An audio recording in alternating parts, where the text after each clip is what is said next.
The universe is a mystery that has always puzzled mankind.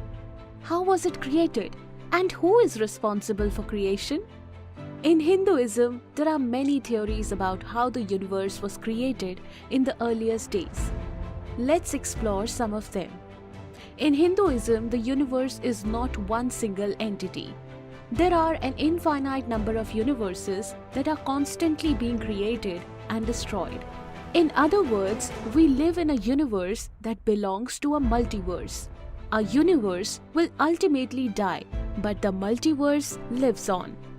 Lord Vishnu is a personification of this multiverse.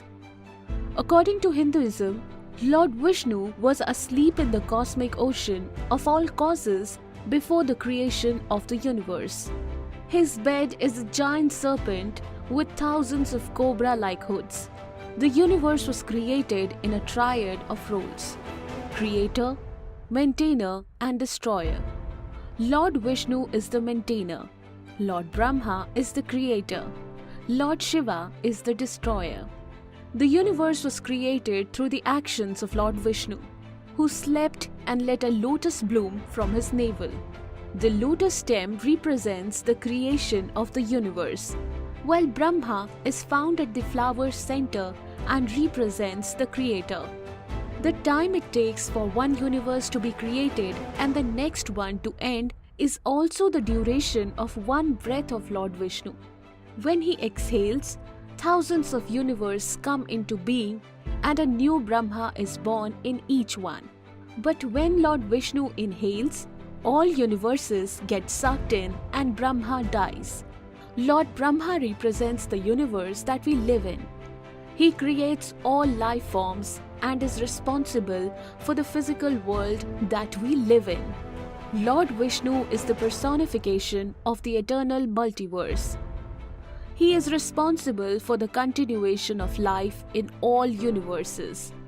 Brahma is the representation of our temporary physical universe, while Vishnu is the representation of the eternal multiverse that exists forever without any beginning or end. The current universe represented by Brahma is not permanent. In fact, it's quite temporary. Brahma only lives for 100 years and then he dies and a new universe will be born. Now, let's talk about time measurements. Brahma lives for 100 years and each year of Brahma has 360 days. And we are currently on the first day of the 51st year of his reign. There are day and night. During the day, Brahma creates life, and during the night, all life he created is absorbed back into him. Therefore, we will only be there for this day of Brahma, which is the first day of his 51st year. But don't be sad.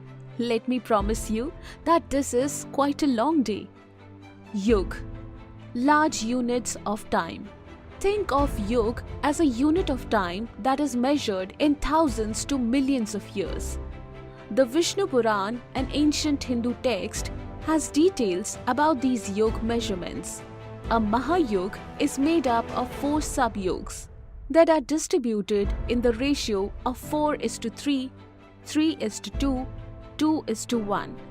In a Mahayug, the Kali Yug is the shortest yug and lasts for 432,000 solar years, followed by the Dwapar Yug, which is twice as long as 864,000 years. Then there's Treta Yug at 12,96,000 years, and finally the Satyug, which is 17,28,000 years. So in all, a Mahayug on Earth lasts for 4.32 million years. Manvantar, the next major unit of time after a Mahayug in ancient Indian text, is called Manvantar. At the beginning of a Manvantar, new life forms are created, and at the end of it, those life forms are destroyed. This is how the cycle of life goes on in the ancient Indian texts. One Manvantar is said to last for 71 Mahayug, or 71 multiplied by 4.32 million years. This works out to be around 306.72 million years in total. According to these ancient texts, all life on Earth will eventually be destroyed after 306.72 million years of evolution. Interestingly, around 252 million years ago, the Earth experienced its largest mass extinction event. Most species on Earth were killed, including nearly 90% to 96% of all insects. This was also the only mass extinction period of insects on Earth. After each mass extinction of life forms, there is a period of recovery called Sandhikal. This period lasts for one Satyug or 1.728 million years. According to the latest estimates from modern science, it is believed that it took around 10 million years for life on Earth to recover after the Permian-Triassic extinction event. As you can see, it took our planet 10 million years to get back to its feet after suffering the greatest mass extinction in history. Kalp, Day of the Brahma or universe. The universe has a day too. Just like our day on Earth is called Kalp, the time period for one Kalp is said to be equivalent to 14 Manvantars and the Sandhikal. So, there are 14 Manvantars and 15 Sandhikals in a Kalp. During the Sandhikal before the first Manvantar, no life has evolved yet. So, one Kalp equal to 14 multiplied by 306.72 million years plus 15 multiplied by 1.728 million years, which makes it one Kalp equal to 4.32 billion years. On the universal scale, one day is said to be 4.32 billion years long. This day is divided into a period of creation, where life forms are created, and a night period during which no creation takes place. Each of these periods is also 4.32 billion years long. In other words, one day of Lord Brahma on the universal scale is 8.64 billion years long. It's interesting to note that, according to modern scientific discoveries, the oldest life form on the Earth is 4.28 billion years old.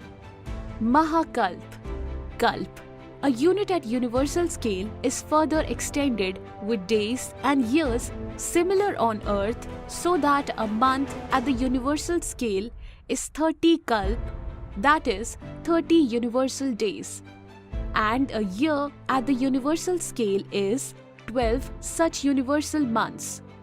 This enables life forms to rise and fall in accordance with the karma they have earned. On the universal scale, 100 years are defined as the lifespan of a universe. This is called a Mahakalp. A universe is said to end at the end of its 100 years of age. So, the lifespan of an entire universe is 8.64 multiplied by 30 multiplied by 12 multiplied by 100 billion years, which totals to around 311.04 trillion years. The ancient Indian texts says that our universe is currently on the first day of its 51st year. During this day, we are in the Kalyug of the 28th Mahayug of the 7th Manvantar. So, we have come to the calculation once again. According to ancient Indian texts, the age of the universe is 50 universal years plus 6 Manvantars plus 7 Sandhikal plus 28 Mahayug. 50 universal years equal to 8.64 multiplied by 30 multiplied by 12 multiplied by 50 billion years equal to 155,520 billion years.